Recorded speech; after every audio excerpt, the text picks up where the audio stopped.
Rev up your engine.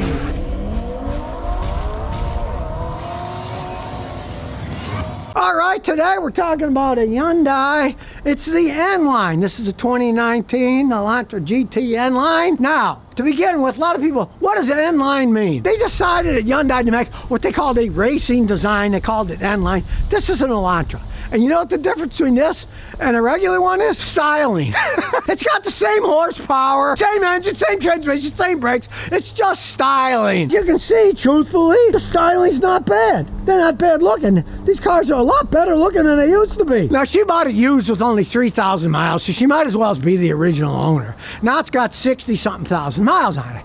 And a while back, it died on her. One mechanic that was a friend of a friend said, hey, it needs head gasket, maybe transmission on it. So the Hyundai dealer said tow it in, and what they did was they had to replace 3 of the 4 injectors because this is one of those GDI fuel injectors, gas direct injection, which has very high pressure, 1,000 psi in the injectors, where my old Matrix, it's only got like 45 psi. And as we look under the hood, not only is it GDI, but it's TDI. It is a turbocharged car. As you can see here, it's only 1.6 liters. Because of the combination of the turbocharged pressure, put more pressure in the engine, the GDI having extra pressure, the first mechanic got confused and thought, oh, the pressure's bad, it's got a blown head gasket. If injectors are leaking, they'll fill the engine with gas, you'll get bad reading, you can't test them that way, and he should have done a block leak test like I had. Put the blue liquid, blue turns yellow, you know there's a blown head gasket. He didn't do any of those tests. So, they towed it to the Hyundai dealer, and she thought they were going to fix it for free. They didn't. But they replaced 4 of the fuel injectors. Now, realize these fuel injectors have tremendous pressure, sometimes over 1,000 psi, where an older normal port injector car might only have 45 psi. That extra pressure, because of poor Hyundai construction, the GDI injectors broke and they replaced all 4, and then it ran fine. Now it's acting up, so we're going to have to figure out why it's acting up. Now, it just shows you the low quality of Hyundai parts. I've seen Toyotas with 200-something thousand miles that have a GDI system. They're still working fine. I've even seen American cars with GDI systems that were still working fine with 200,000 miles. But it shows kind of the low quality of the Nissans, even though they call them N-Line Racing. It's just the letter. It really doesn't mean all that much. Now, she does say that sometimes the transmission is revving up too high. Realize this has one of those insanely complex 7-speed dual clutch automatic transmissions. And I'll probably find when I'm road testing that that's starting to wear out, because it's kind of typical with these things that they just start to wear out. And the first thing they do, they rev up because the clutches start to slip. It's got 2 clutches. Realize, even though you don't step on one with your foot, the computer operates them. And they're extremely complex. And of course, Hyundai's had problems with their transmissions throughout history, and this is certainly not an exception. Now, it doesn't burn any oil. I should hope so, with only 65,000 miles on it. It does have a nice race-looking seat system and a reasonable amount of space in the back seat, and one of these fancy dual sunroof jobs. And the dash is well set up. This doesn't block the view of anything. It even has, look, racing paddle shifters. It has heated seats. It does have an electric parking brake, which I hate. So let's get out the big computer and do a full analysis to see why it's acting up, why it's stumbling. Sometimes it shakes. Hopefully it'll give us some information on the transmission, and too, to see if it's really slipping. A big Altel scanner. Let's do a scan of this baby. It already detected the vehicle. We'll do standalone diagnosis. It already read the VIN. The Hyundai Elantra GT 2019 1.6 liter turbo GDI. Okay, you can see we can do a full topology scan, so away it goes. Now, interesting enough, it has no trouble codes at all. That shows you the Hyundai software is pretty crappy, because it was misfiring on her. It wouldn't go this morning when she started. She stepped on the gas and it wasn't picking up, so their software is pretty crappy. We will start checking out main data. Now, there's no code, so we're going to look at live data. If there's anything that looks odd, remember, black is good. A lot of ons and offs on this data. Well, there's nothing odd there. Oh, let's look at engine data. Here comes the live engine data. Hopefully we'll get something out of that. Again, we got a bunch of ons and offs. Let's get to some real data here. Here we go, finally. All the battery voltages is fine. There's nothing wrong with that. Pressures are fine. Water temperature's fine. Now you notice the injection time is off. We're revving it up and it's not showing anything. All of a sudden it starts showing 0.82. And they're moving around. So there's some kind of problem with the fuel injection system, even though it's not tripping any codes. Again, to me, that's bad software. The computer should have picked this stuff up, and it hasn't picked it up. And these injectors have been replaced. I don't know if these guys have done the right stuff. They replaced the injector, so let's try resetting adaptive values. Ignition on with the engine off. We'll press reset. Ignition on, engine off. ETC test. Engine off, ignition on. That's what we got. Everything's turned off. It's in park. Parking brakes on. Okay. Everything is good, so start her up again. Engine drive history. This function has failed.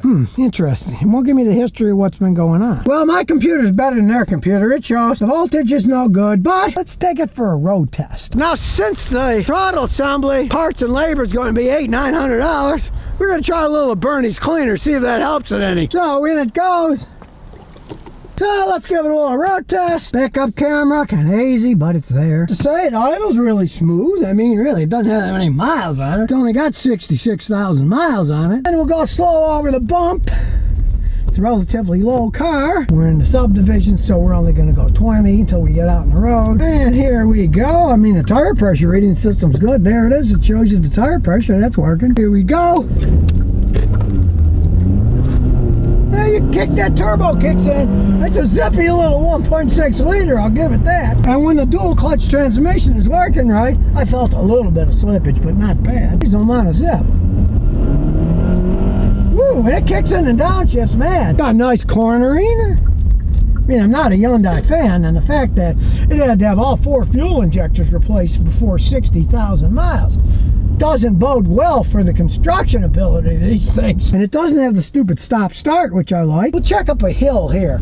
We'll see how it accelerates up a hill. There's a bigger hill down here, so we're going to go left. Now, the problem isn't outrageous, kind of stuttering, and I can feel the dual clutch transmission is starting to slip, so that's going to have to be rebuilt at some point in time with new clutches put in. Realize it's just a standard transmission that shifts automatically, and instead of 1 clutch, it's got 2. So there's twice as much work to do, and then they have to be reprogrammed. It is a royal pain in the butt. If you want to buy one of these, my advice is get the manual transmissions, and you won't have that problem. We go down the hill. We'll see how it does when we go back up the hill. As you can see, it's a reasonable hill, so we'll see what happens when we go up. Here we go up the hill, straining the transmission.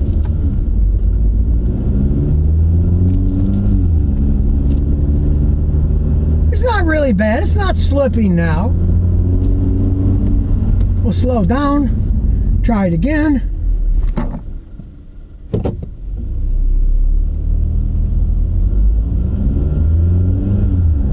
Not bad. It's not anywhere near going out wholeheartedly yet. You want to test the transmission, do it like that. Start going up a steep hill. If it's really starting to go, it'll slip like mad. And it didn't slip hardly at all. Something else.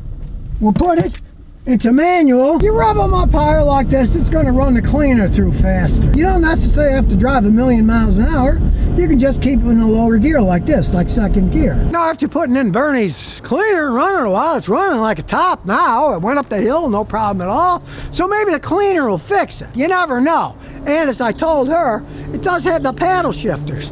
So if it ever does act up and it starts revving up like she's worried, if you put it in a paddle shifter and you're shifting the gears and it works fine, then that just means that the transmission is getting a little bit weak in automatic mode. Shift it yourself if you want. It's not near that state yet, but I've got a lot of customers that drive these things as they age, and they're like, well, we'll just pretend it's a standard transmission now, and we'll shift it ourselves instead of having to spend many thousands of dollars getting another transmission put in, or having to get another car, because sometimes they can drive them years that way. Now, not a car I would buy by any stretch of the imagination. It is fun to drive when it's working, but that 1.6 liter GDI turbo is just going to wear this thing out before it's time, because it does with all of them. If you do own one of these, change the oil every 4,000 miles with full synthetic oil and a synthetic filter, and do a lot of praying. And here's some bonus questions and answers. Boone4376 says, should I fork out for a CRV or save with a Mitsubishi Outlander Sport? I'm looking at a 2014 CRV for 15 grand with 100,000 miles. I can find a 15 Outlander Sport with 75,000 for 11 grand. You're talking used for both, right? The Honda's so much better than the Mitsubishi over time. You gotta go Honda. Now, if you were talking new and the Outlander was much less than the CR-V, then you might be gaining something.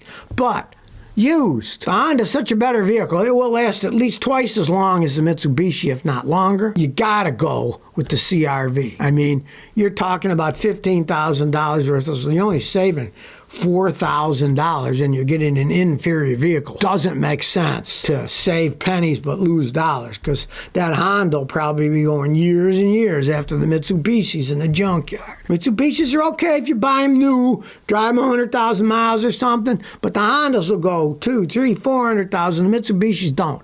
They'll start coming apart. You gotta go with a Honda in that one. So if you never want to miss another one of my new car repair videos, remember to ring that bell.